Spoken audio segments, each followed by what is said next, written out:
Deus.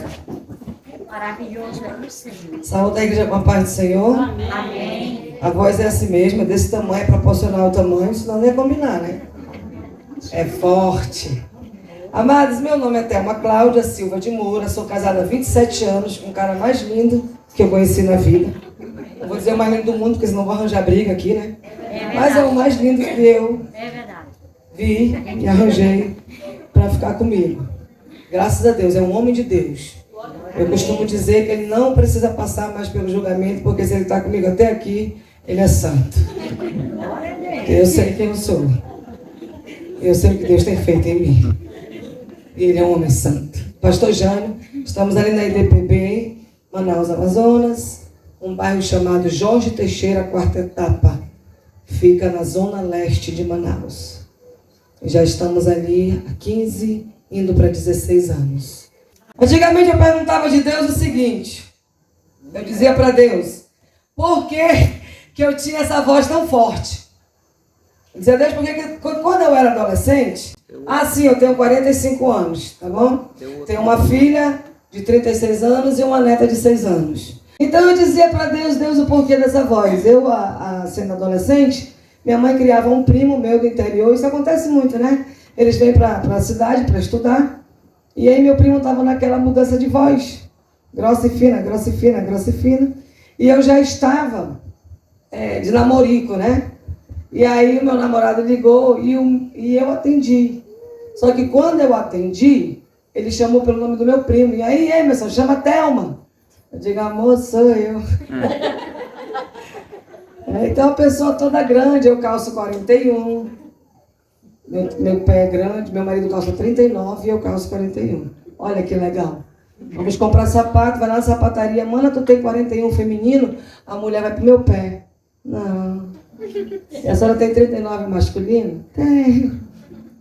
Então eu sou toda assim, graças a Deus. Eu comecei a perguntar para Deus o porquê. Porque me frustrava isso. E detalhe, meu cabelo era tão crespo, mas tão crespo, que quando a gente ia para aqueles retiros de igreja, tem retiros de igreja, tem Garapé, tem Rio, tem... Eu mergulhava e voltava com meu cabelo intacto. Você sabe o que é um cabelo intacto? Você já conheceu alguém de cabelo intacto? Era da pastora Thelma, intacto. Eu mergulhava e voltava o cabelo intacto. E as pessoas diziam bem assim, balança, Thelma, para ver se ele molha. E aqui a bestinha balançava, dava aquele jato de água e o bicho nem se movia. Nem se movia. Então eu tive assim um processo que Deus trabalhou na minha vida para eu me amar, me achando toda diferente de todos. E eu perguntava de Deus, por que essa voz? A voz me incomodava. O meu pé me incomodava. Eu vou falar mais alguma coisa que me incomodava, só não vou falar porque vocês vão olhar, aí vai me incomodar. Então não vou falar. Me incomodava. Me incomodava. Cabelo me incomodava.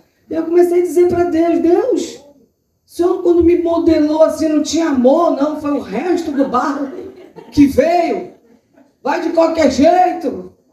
Será que foi assim? Né? Foi o resto do barro que sobrou, eu vou fazer mais uma. Lá vem a Thelma. Uma coisa, faltou. Que foi? Olho. Meu olhão. Meu marido, eu reclamo, é porque eu tenho falado para elas, né? Meu marido, eu digo, amor, entrou um mosquito no meu olho. Como é que não vai entrar um olho desse tamanho? Mas, amada, está proporcional o tamanho. Tu já pensou se meu olho fosse fechadinho? Não é? E o meu pé fosse pequeno? Eu vivia caindo. Porque não teria a base para sustentar todo o monumento que Deus fez. E aí imagina uma pessoa desse tamanho falando fino. Vocês iam rir do começo ao fim.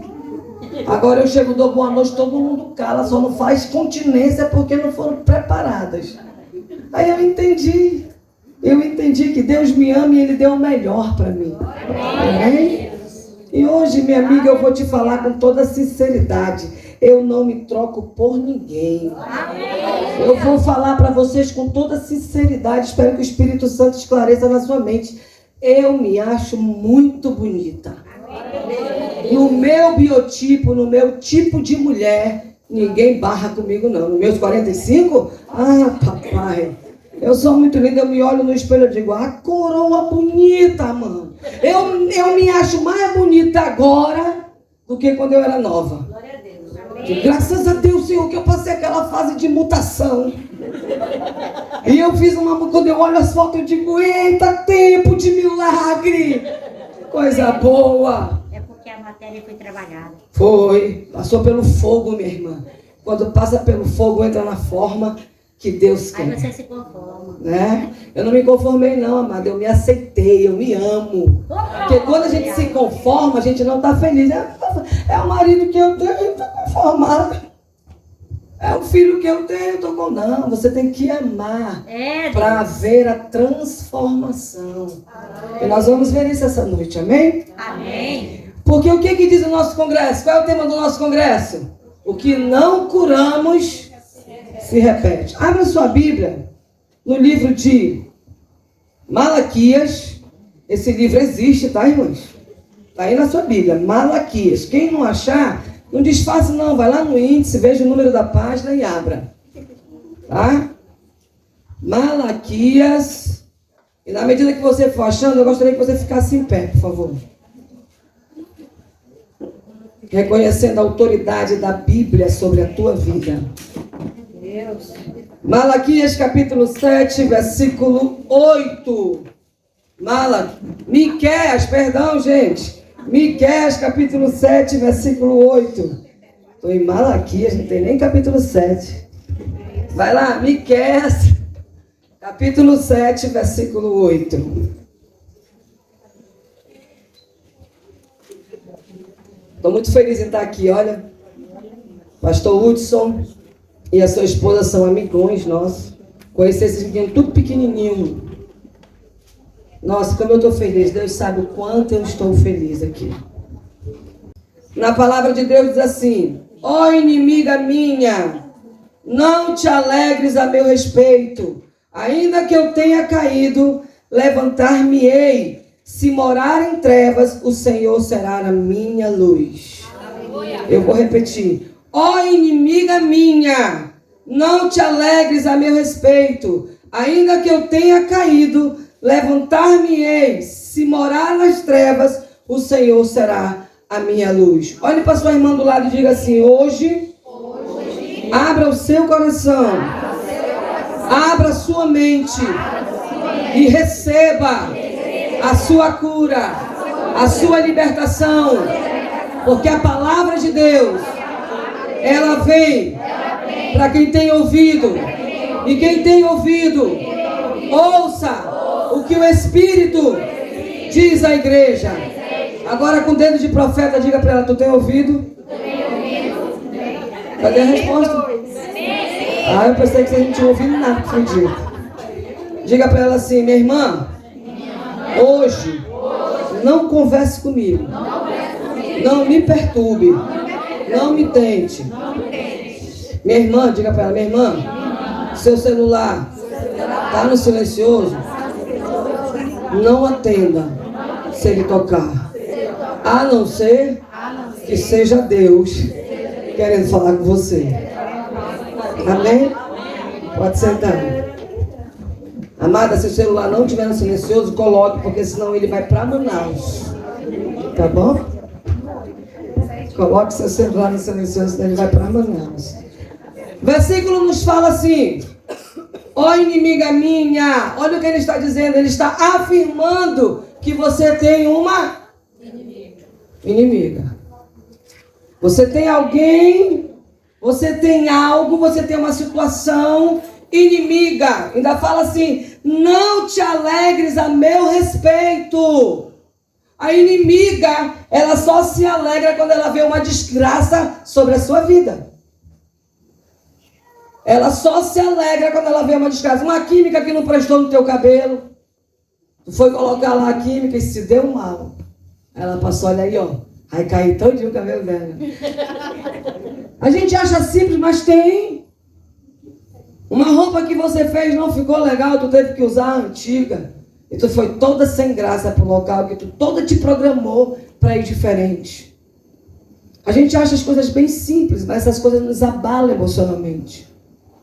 Os olhares, os sussurros, eles nos abalam emocionalmente.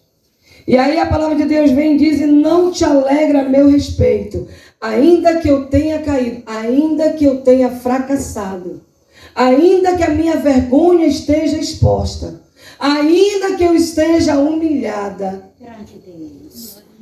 levantar-me-ei. Escute, querida, você não foi predestinada, nem o teu fim determinado para a desgraça que possa estar vivendo, para o sofrer que possa estar sofrendo, para a humilhação que você possa estar passando. Nada disso vem para determinar a tua vida, mas isso vem para mostrar o grande Deus que servimos. Essas coisas, elas não nos sobrevêm para nos determinar, mas vêm para determinar o local do começo para a minha vitória. Mas nós precisamos entender que mesmo se morarmos em trevas, o Senhor é a nossa luz. Eu achei poderosíssimo essa mensagem. Mesmo que eu viva em trevas, vamos lá. Mesmo que meu esposo não entenda a minha fé, mesmo que meu esposo me persiga, não entenda a minha fé, mesmo que meu chefe, mesmo que meus filhos, mesmo que a minha família, ela não entenda a minha fé e perseguem a minha fé, e perseguem minha maneira de ser. A palavra de Deus está dizendo: mesmo que eu viva numa situação dessa, o Senhor é a minha solução. Eu preciso puxar a existência essa palavra e crer que a situação que eu estou vivendo não é sentença de morte, porque Deus está me vendo. Vamos lá na cova dos leões. Deus não matou os leões, Deus só calou a boca deles. Vamos lá na fornalha, Deus não apagou o fogo, Deus só fez o fogo não queimar.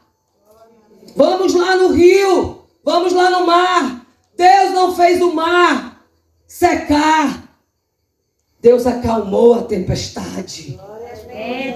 Vamos lá nos perseguidores, Deus não matou todos de uma vez, Deus operou um milagre, fez o mar se abrir, fez o povo dele ser livre, e aí sim aos perseguidores destruiu. Escute, as aflições, elas existirão, você viverá dores, você terá perdas, você chorará, mas elas não são para o seu fim. Amém, meu Deus. Mesmo que você viva em trevas, o Senhor é a tua luz. Amém. Diga para a irmã do lado: Deus conhece, até o teu silêncio de dor, e Ele é a tua luz. Abra sua Bíblia em João capítulo 16. Deixa aberto aí, olhe para mim. Às vezes nós dizemos: nada dá certo na minha vida. Nada dá certo. O problema pode estar, sabe aonde? Bata bem aqui, ó, no seu coração. Muitas vezes em nossa vida parece que tudo está dando errado. Então buscamos a Deus, oramos, jejuamos, pedimos que Ele tenha misericórdia de nós e nos ajude a tantos problemas. E às vezes esses problemas acontecem simplesmente, sabe por quê?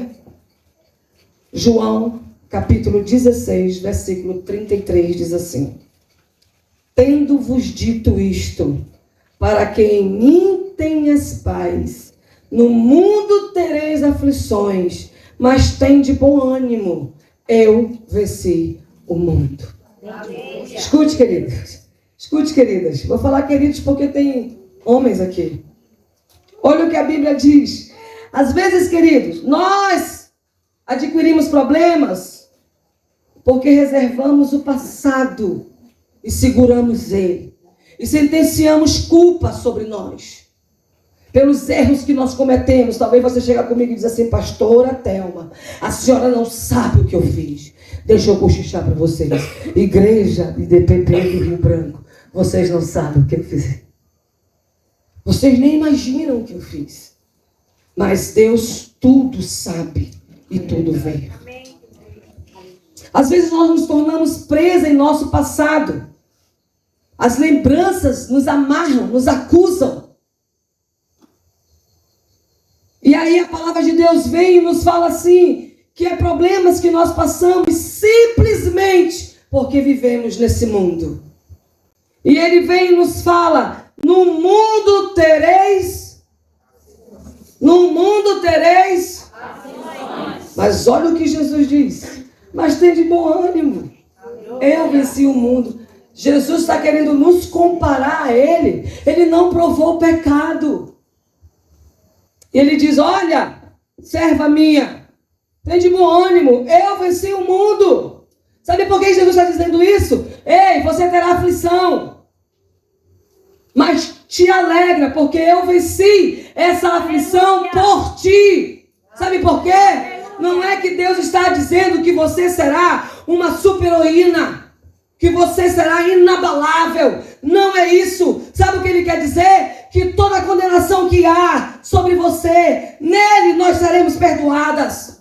Porque até então o diabo tinha todo o legalismo sobre nós, sobre os nossos erros. Mas quando ele diz, eu vim, me permiti continuar inabalável, santo, fui à morte de cruz e venci para tirar do teu coração toda a condenação. Entendi.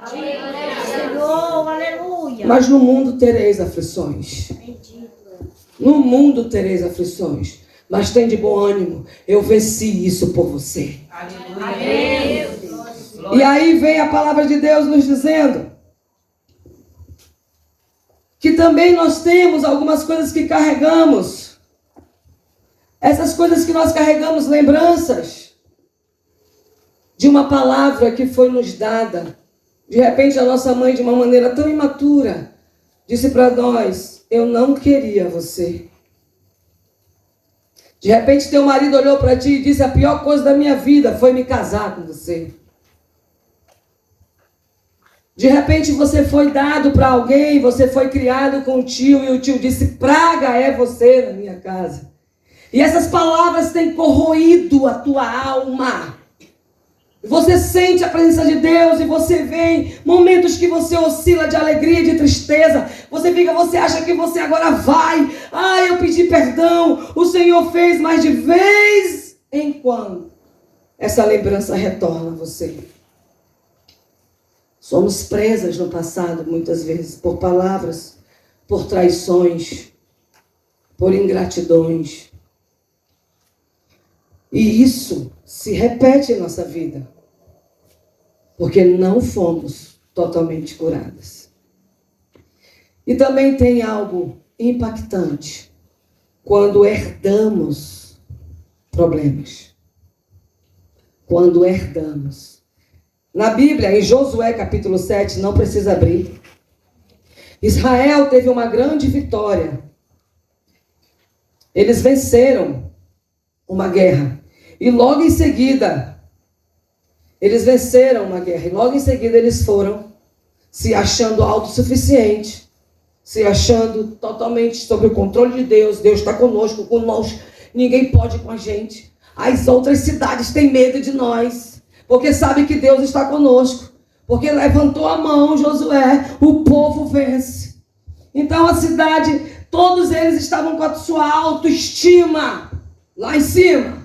Sua autoconfiança em Deus. Eu vou, porque Deus está comigo. Eu vou fazer. Josué queria mandar um monte de gente, mas os conselheiros dele disseram, não precisa. Manda pouco, precisa tudo isso aí não. É só a gente chegar, só a nossa presença faz eles tremerem na base. É só a gente chegar que a parada está garantida. E eles foram lutar contra a cidade de Ai. E lá eles tiveram um vexame. Foram derrotados. Sabe por quê, amados? Agora escute. Um pecado de um homem chamado Acã fez uma nação pagar um erro. Lembra que eu falei que Satanás é legalista? Legalista é aquele que ele exige o direito dele. Ele exige o direito dele. E quando nós damos direito para ele, ele cobra esse direito. E quando nossos pais e nossos avós deram esse direito a eles, eles cobram esse direito. Sabe por que muitas vezes, amadas, nós não somos libertas? Porque nós maquiamos o mal que está sobre nós. Nós maquiamos com um sorriso, nós abafamos com jejum, com oração, com frequência na igreja. Só que você não está feliz. Você não consegue decolar. Porque você tem sido aprisionada com isso. Escute, tudo que não se cura, se repete. Diga para sua irmã do lado, isso. Tudo que não se cura, se repete.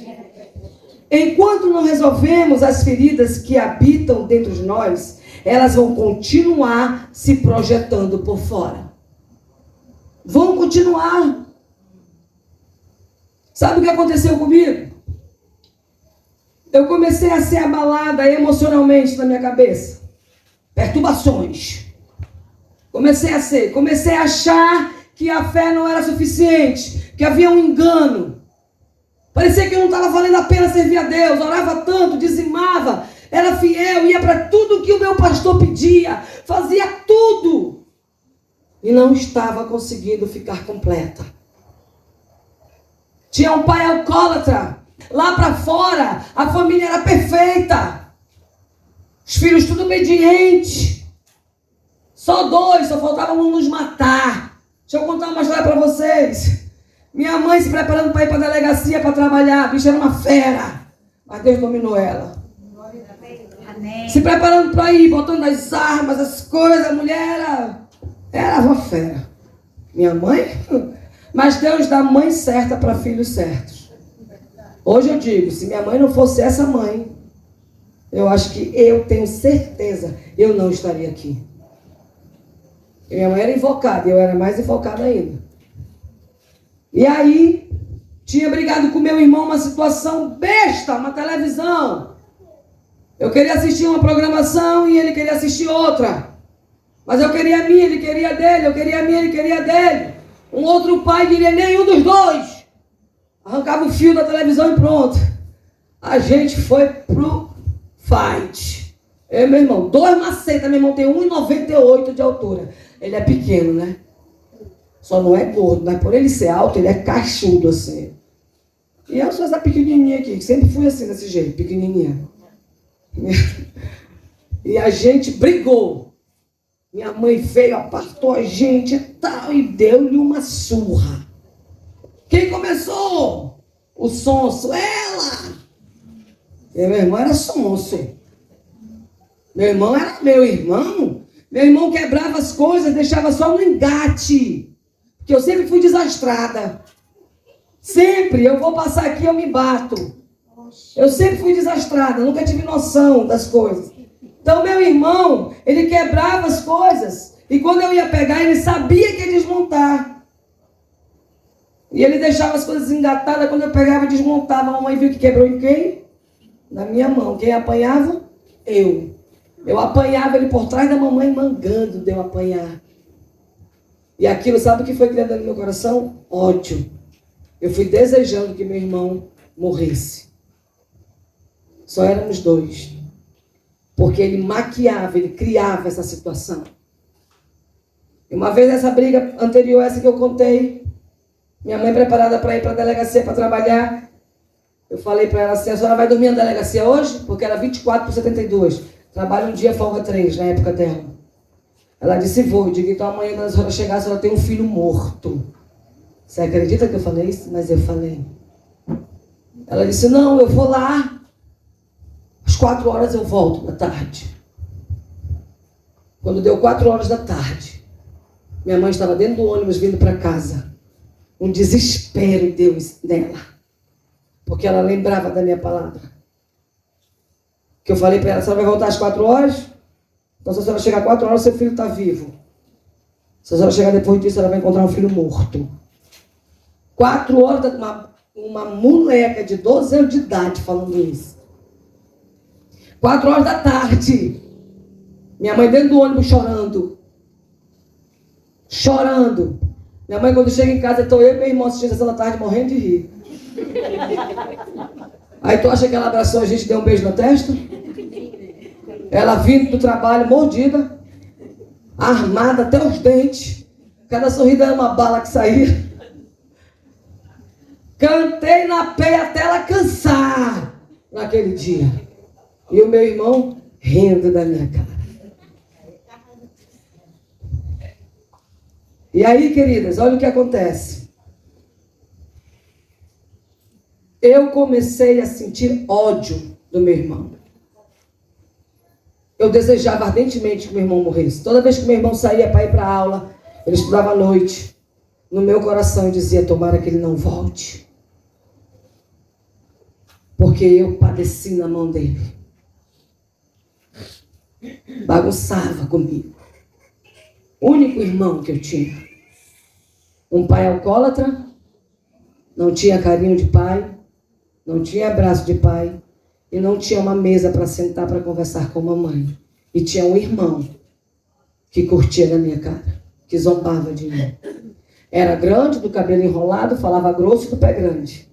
Eu tinha tudo para prestar, não tinha? Não. Mas sabe onde eu estava nessa minha época, irmãs? Dentro da igreja. Aleluia. Porque era o único lugar que eu podia chorar. Aleluia. Quando eu cheguei dentro da igreja, amadas, Entendi. eu sempre ia para a igreja depois que tinha começado o culto.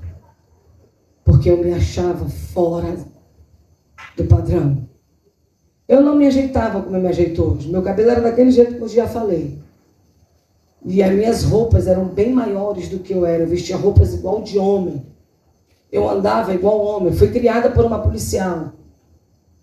Eu chegava na igreja e eu pensei que eu ia ser amada. Eu pensei que iam me abraçar. As adolescentes chegaram comigo e disseram bem assim, que não queriam ser minha amiga porque eu andava igual um homem, eu não rebolava. Ixi, eu não quero ser amiga dela não, ela parece homem. Eu chegava e saía da igreja e ninguém percebia. E eu chorava na igreja. Eu sentava no último, na minha época era banco, no último banco, bem na pontinha.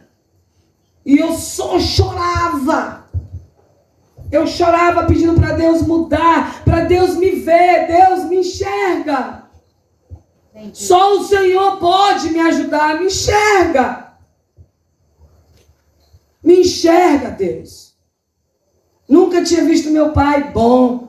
Chegava bêbado, saía bêbado, era uma coisa horrível. Eu era a única voz que pedia para Deus salvar a história da minha casa.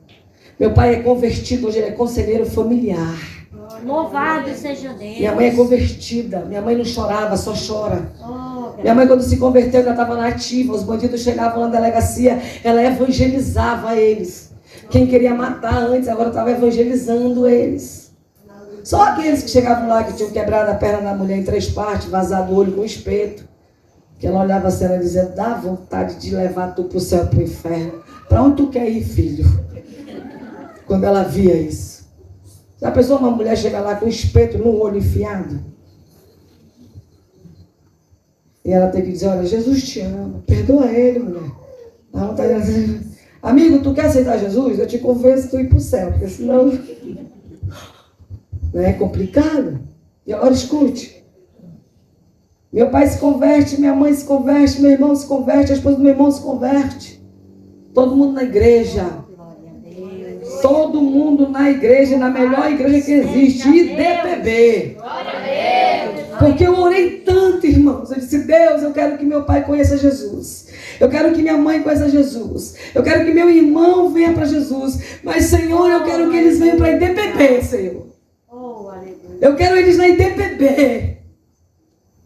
Meu irmão tem um estilo meio batistão. Não tenho nada contra batista, não. Porque IDPB gosta de pular, dançar, cantar, né?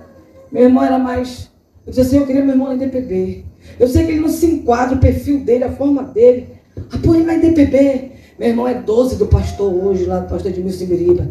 IDPB Ágape. Trabalha na liderança lá com o pastor. Pastor, quando viaja, quem é responsável pela igreja é meu velho, meu pai. Eu fico toda besta. Meu pai hoje é testemunho forte e fiel dentro da casa da família dele. Minha prima é evangélica de uma comunidade evangélica em Manaus, não sei o nome. Da pastora Luciana, aquela pastora do fogo, pega fogo, fogo, fogo, fogo, fogo, vai fogo, fogo. Vocês já ouviram esse hino, né? É só fogo que ela canta. Eu não sei o nome da congregação dela. Minha prima é de lá. Aí minha prima, ela fala bem assim, Thelma, assustada com o olho maior do que o meu, graças a Deus.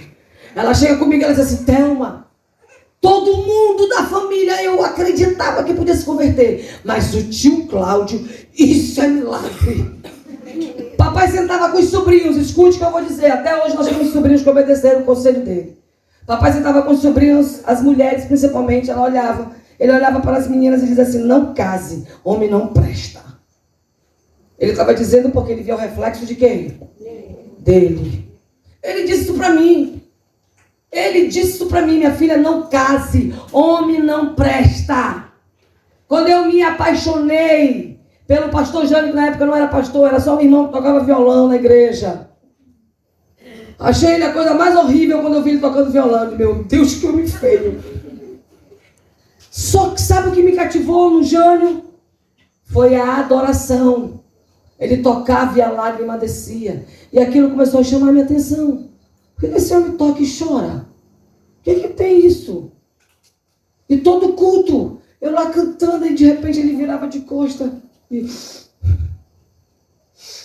quando ele virava de frente, a lágrima descendo. Eu digo, meu Deus, esse homem adora tocando. Aí eu comecei a ver que o feio era bonito. Ele era bonitinho.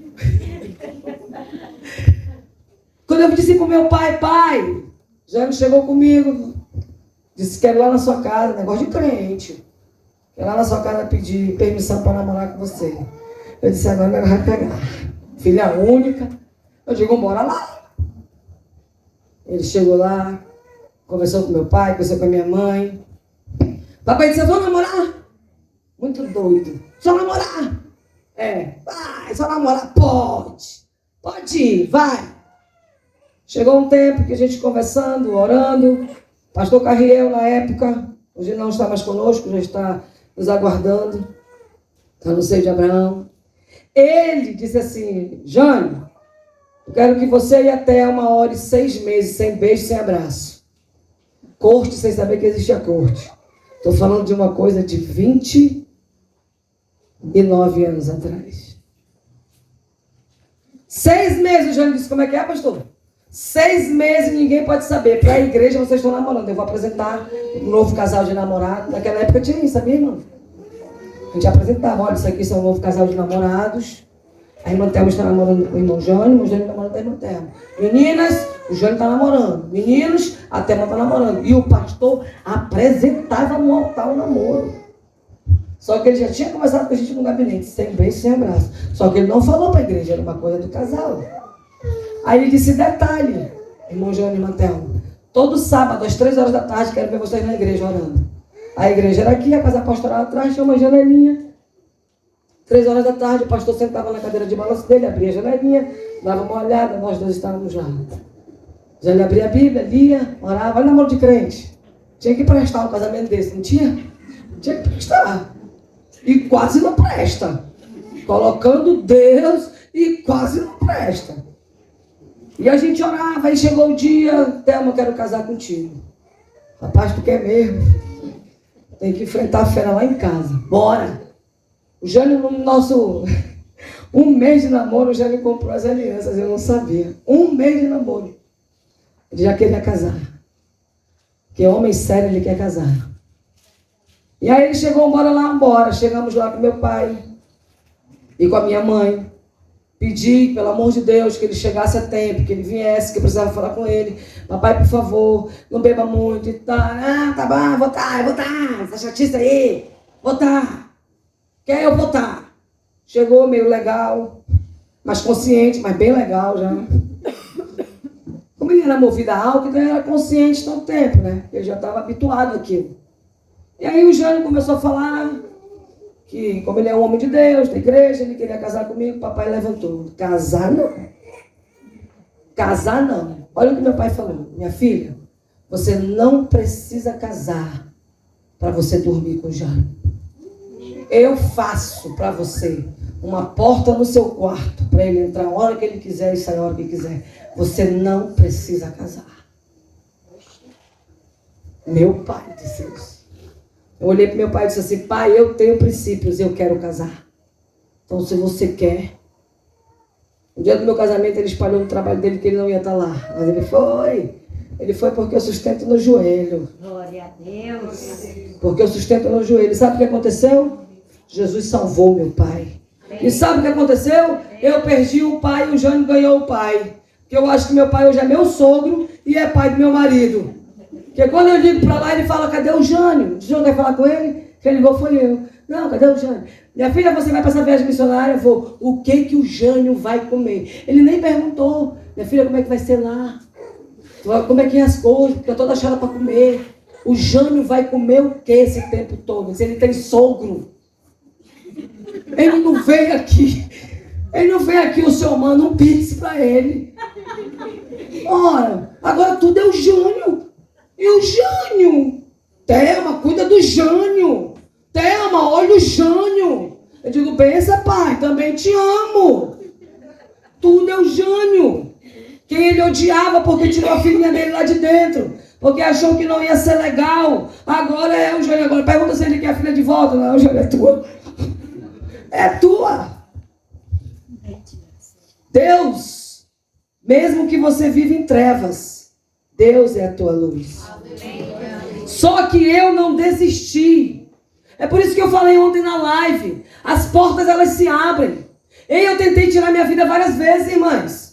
Deus e o diabo, por testemunho do que eu estou falando, eu não estou mentindo. Eu tentei várias vezes tirar minha vida.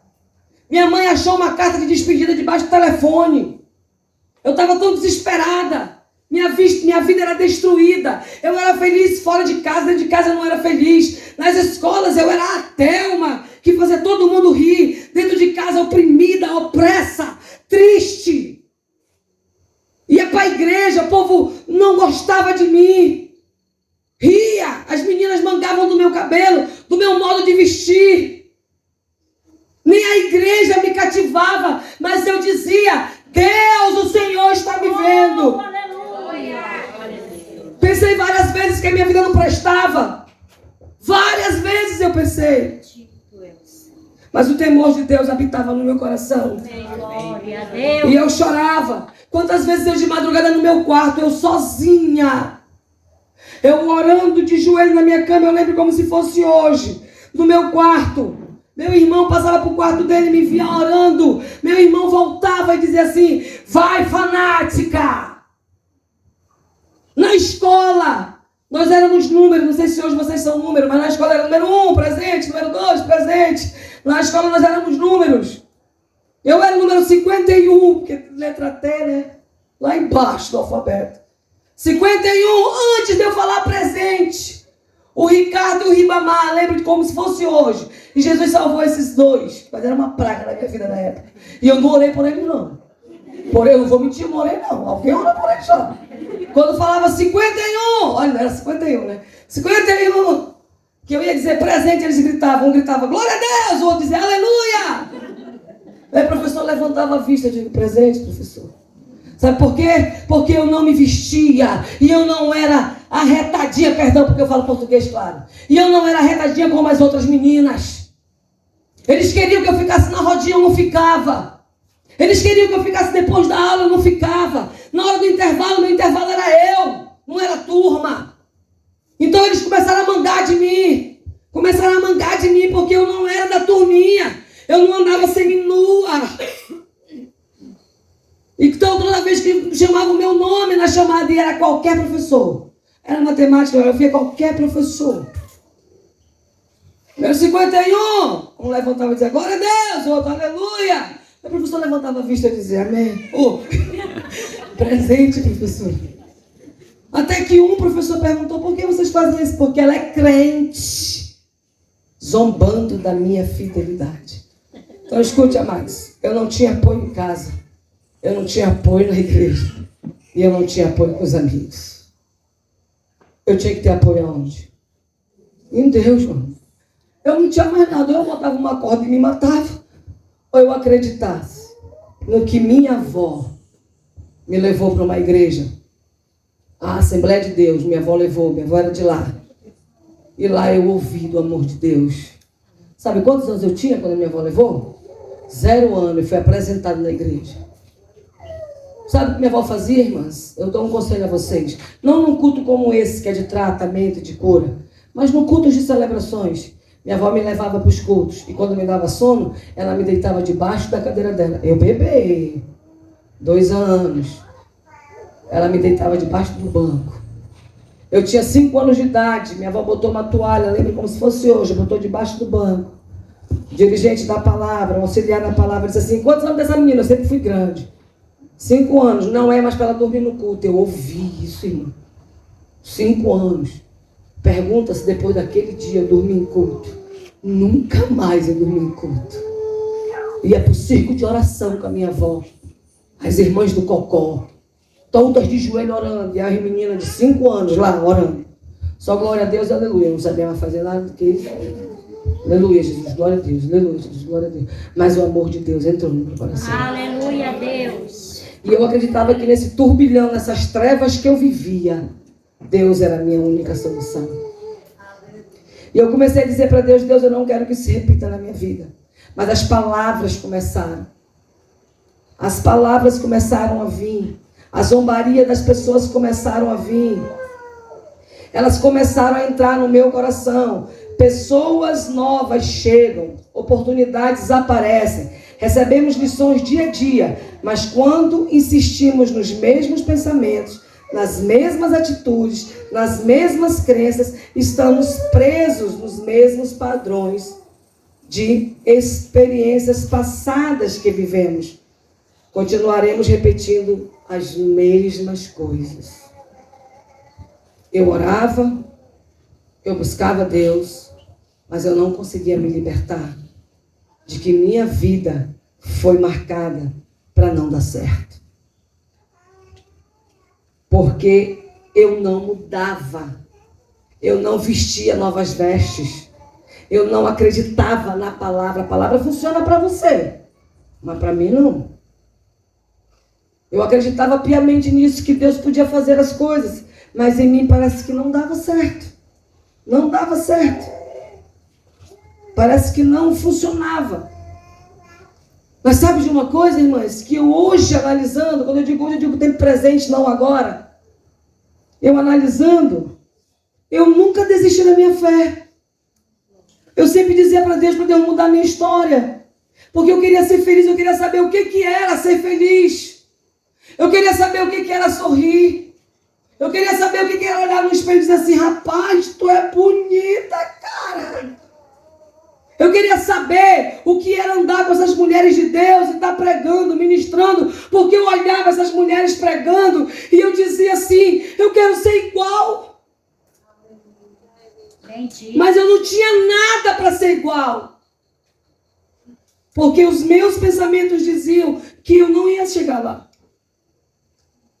Porque toda a história da minha vida contada e construída em minhas memórias, em minhas lembranças, em minhas experiências, era só choro e dor.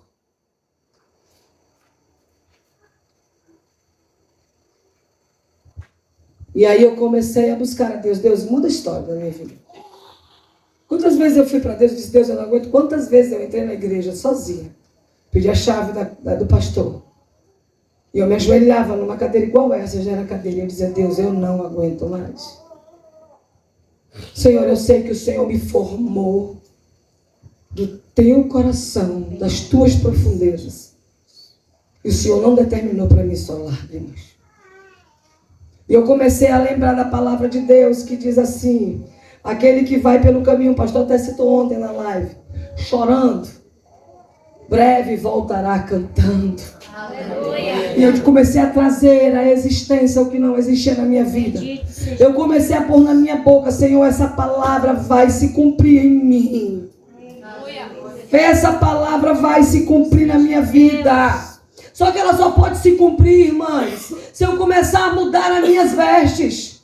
se eu começar a mudar as minhas palavras, se eu mudar as minhas amizades, se eu mudar os contatinhos do meu celular. Porque não adianta eu buscar e me amarrar nas trevas. Não adianta eu orar e buscar e me manter naquilo que me aprisiona. Você sabe o que aprisiona você. Você sabe qual é o motivo da sua queda, da sua frustração. Você sabe. Uma vez eu ouvi dentro da igreja a cunhada do pastor falar bem assim: sabe o que acontece com a gente, irmã Thelma? Eu dando estudo para os adolescentes e para os jovens. Eu falei: o que é, minha irmã? É que nós temos pecado de estimação. E eu gostei dessa expressão, pecado de estimação, porque a gente confessa aqueles pecados mais evidentes, os que fedem mais. Mas aquele que a gente tem prazer, a gente tem dificuldade de abrir mão. E é esse que tem feito repetir coisas na nossa vida. Porque quando eu tive coragem de me despir diante de Deus e diante de homens e mulheres de Deus, o processo de crescimento e de cura na minha vida começou. Aleluia. Quando eu achava, pastora Rosa, que sozinha, jejuando e orando e pedindo para Deus me libertar, eu ia vencer, eu não consegui subir a escada. Eu não consegui, sabe por quê? Porque a palavra de Deus diz que pecados confessados a Deus, nós somos perdoados. Mas pecados confessados ao outro, ao meu irmão, ao meu pastor, ao meu discipulador, eu sou sarada. Seja Deus. E ser sarada é ser liberta, é ser curada.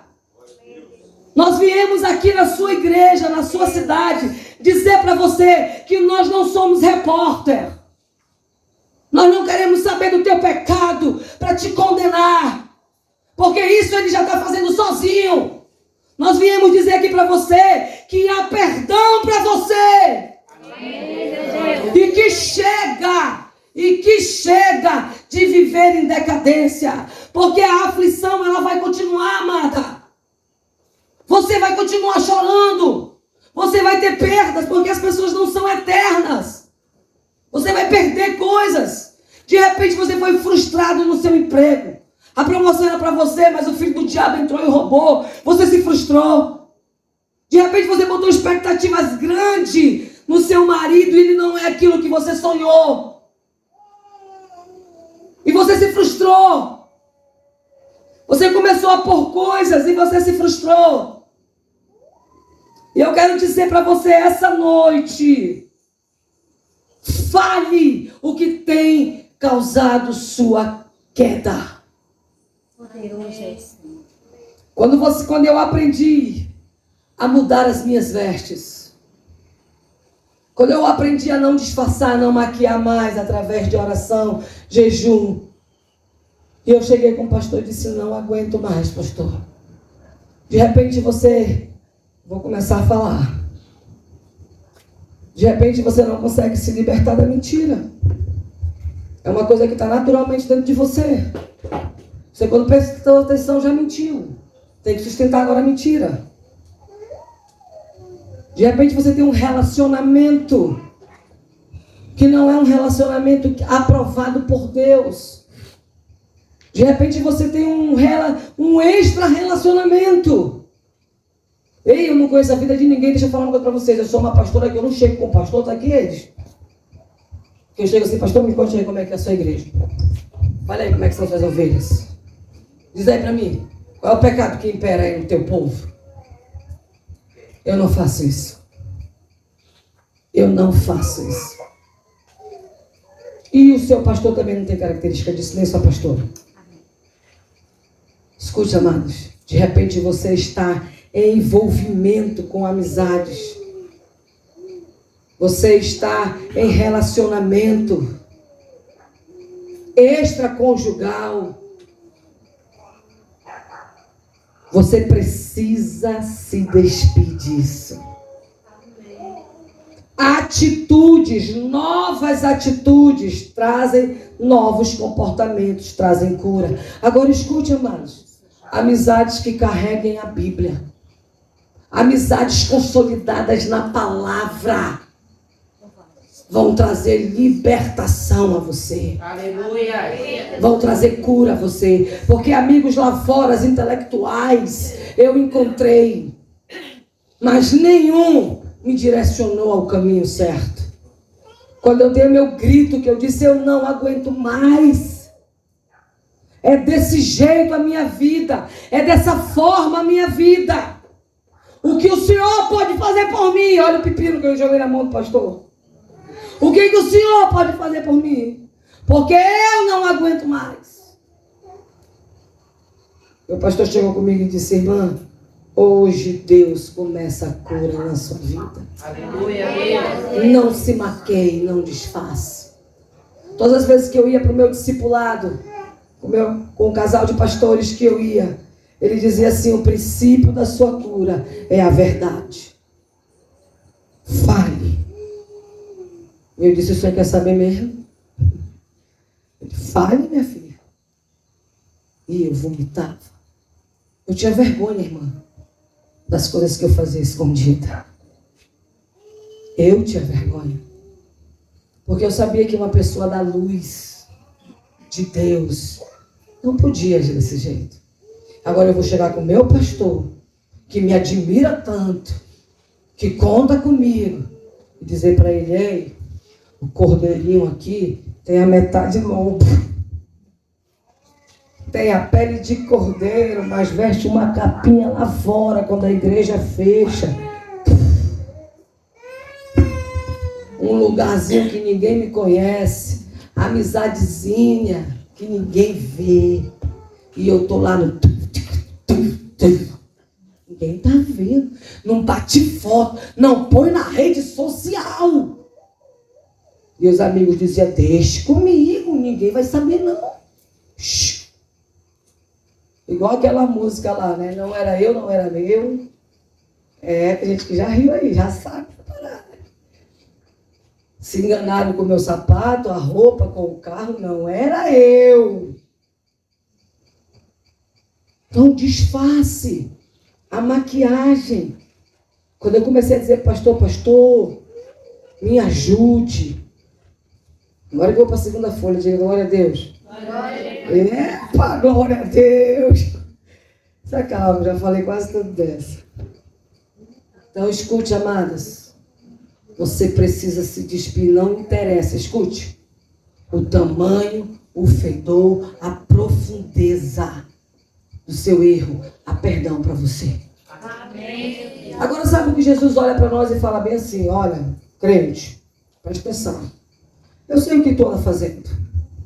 Eu sei onde tu andas. Eu sei com quem você anda. Eu sei o que você faz. Eu perdoo tudo isso. Mas vai. E por que vocês falam baixo, hein? Vai. Aí está o segredo.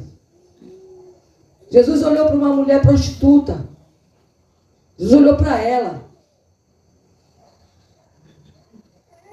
Jesus olhou para ela, ela foi pega. Escute bem, olha essa história, como ela é vergonhosa. Ela foi pega em adultério. E ela foi posta em público. Em público. A vergonha dela. Cadê o homem que foi pego com ela na cama? Cadê ele? Por que ele não foi lá também? Porque ela era adúltera. Ele é o macho alfa. Ela era a adúltera. Ele é o cara. Então, pela lei de Moisés, quem tem que morrer a pedrada é ela. Ninguém fala dele, nem a Bíblia fala dele. Cadê ele? Só pegaram ela. Acho que quando pegaram ela, fizeram aquele paredão para proteger ele, para a mulher dele não saber as outras. Veste a roupa e vaza. Pegaram ela, bichinha. Tadinha. Botaram em plena praça. Todo mundo com sangue nos olhos, com a sua pedrinha molada. Já mirando, vou dar ele na testa, outro eu vou dar ele no peito, outro eu vou dar ele na costa. Eu vou jogar logo as 3 aqui de uma vez, onde pegar tá bom.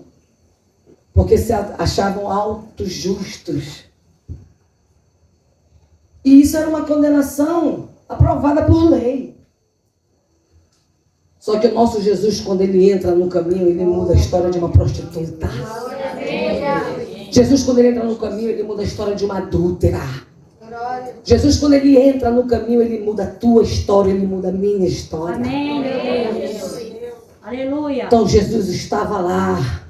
Aleluia, Jesus. E os bestas foram confrontar Jesus e se deram mal. Jesus disse, olha, é pela lei, ela tem que morrer mesmo. Pegaram ela em adultério. Foi mesmo? O que a lei diz? Matar na pedrada, Jesus. Todo mundo está com a pedra na mão aí? Estou conjecturando, gente. Todo mundo está com pedra na mão? Sim! Então aquele que não tem pecado, larga a primeira pedra. Bendito seja Deus. Aquele que nunca errou, atire a primeira pedra. Bendito seja Deus. Eles eram hipócritas, mas não eram burros, jumentos. Foram arriando suas pedras, saindo revoltados. Quem é esse homem que vem julgar a minha prudência? Quem é esse homem que vem dizer aquele que não tem pecado? Quem é que não tem? Mas ela é adúltera. Ela é vagabunda. Não é assim que falam? Ela é sem moral. Jesus, ela foi toda sem graça com o único que podia apedrejá-la. Chegou com ele, Jesus disse, mulher, cadê os teus acusadores? Ela olhou para aquela praça. Senhor, não tem ninguém aqui. Jesus olhou para ela, então, vá. Aleluia. Mas não repita mais o seu pecado. Sabe o que Jesus disse ali? Perdoados estão os teus pecados. Aleluia, Deus. Então não cometa mais eles. Aleluia. Santo é o Senhor. Há perdão para o seu pecado. Os condenadores, eles vão estar armados com pedra, pertos à distância. Eles são atiradores de elite. Acusadores, preparados para te condenar, para te acusar. Mas escute, você precisa mudar as suas vestes. E hoje é a noite. Hoje é a noite que você vai fazer isso. E eu quero que você não tenha medo. Nós não viemos aqui para causar medo em você. Nós viemos aqui causar em você o que Deus tem feito em nós. Cura e libertação. Amém, meu Deus. Nós viemos aqui dizer para você que há perdão para o seu pecado. Não maqueie a sua vida. Se dispa dela hoje para Deus pôr novas vestes em você. Aleluia. Com a graça de Jesus teremos vitória em nossas aflições, dores, mágoas. Nos levantaremos em nossas dores. O Senhor será nossa luz. Amém, meu Deus. Nós estaremos vivendo em dores ainda, irmã. Nós estaremos vivendo em acusações ainda. Nós ainda teremos noites de angústia. Mas o Senhor será a nossa luz nesse período. Amém, meu Deus. E é isso que nós precisamos crer. Nós não somos melhores do que vocês. Nós também adoecemos. Nós também temos problemas com filhos. Nós também temos dificuldades. Nós também enfrentamos, nós também paramos. Sabe qual é a diferença da gente? É que a gente acredita e se esforça que isso vai passar. Não nos abala ao ponto de nos desistir, mas nos abala para chorarmos a noite inteira. Deixa eu contar uma história para vocês sem citar nome. Dentro de nós aqui, do nosso grupo de pastores, há uma pastora que está enfrentando um problema de saúde com a filha. A filha está distante e ela está em missão. E nós estamos orando para Deus intervir na situação e pregando. Bendito seja Deus. E nós estamos chorando e pregando. Louvado. Sabe por quê? Porque nós cremos que o nosso Deus, Ele é aquele que é a nossa luz em meio às aflições. Aleluia, Deus. Ele é o conforto temeador. Ei, você vai chorar, mas entrega o teu caminho ao Senhor e Ele fará. Sabe onde está escrito isso? Salmo 37. Eu não estou pregando nada que você não conheça. Sabe o que falta pra gente? É praticar o que nós já sabemos. É praticar o que nós... Aí você pode dizer assim, pastora, a senhora não conhece a minha vida. Ei, eu vou te dizer uma coisa. Tu não conhece a minha. Você não sabe o que eu passo. Mas escute, amados. Escute, queridos. Isso aqui não é um amuleto. Isso aqui não é um amuleto. Isso aqui é escudo. Isso aqui é proteção. Isso aqui é sustentação. Isso aqui é base. Isso aqui é estilo de vida. Nós precisamos ser e não só pronunciar. Nós precisamos declarar que o nosso Deus, mesmo sem termos o alimento, Ele é o nosso Deus. Aleluia. Mesmo desempregados, talvez. Mesmo com situação financeira difícil. Talvez você esteja com a situação financeira quebrada, difícil. Você olha e diz assim, não sei como vai se resolver. Talvez você esteja sendo humilhada. Você passa, a vizinhança sabe o que você está passando. E diz, vai carregando a Bíblia dela aí, uma crente fracassada. Ei, acredite, você está andando pelo caminho chorando, mas breve, bem breve, você voltará cantando. Amém. Sabe o que vai acontecer? Esses que estão te acusando, eles vão olhar e Jesus vai dizer, ei, como é teu nome, minha filha? Lisa, cadê teus acusadores? Nenhum, Senhor, mais. Então vai, minha filha, e não repita mais seus erros. Glória a Deus. Vá e não repita mais seus erros. Hoje você vai pedir para Deus perdão dos seus pecados. A palavra de Deus diz um ato profético na tua vida. Em Isaías capítulo 43 ele fala que ele vai aplanar os caminhos e vai descer água onde há sequidão. Deus vai aplanar, Deus vai nivelar tudo que está quebrado, tudo que está em ruína. A palavra de Deus diz que Ele vai aplanar. Aleluia, Deus. Está na Bíblia isso. Deus, Ele fala para você essa noite, não ponha importância no seu passado, não dê força a ele. Passado ficou para trás, nenhuma condenação há. Ele trouxe você essa noite aqui. Não dê valor, não ponha importância, não dê honra ao teu passado. Quando você dá importância a ele, você está dando honra e ele está te travando. Mas essa noite, Deus já começou o processo de cura em algumas pessoas aqui nesse lugar e eu estou achando isso lindo. E não tenha medo, é por você mesmo que Deus vai começar na tua família. Você podia estar dizendo bem assim, minha filha era para estar aqui, minha mãe era para estar aqui, meu esposo era para estar ouvindo isso, mas Deus trouxe você porque vai começar através de você.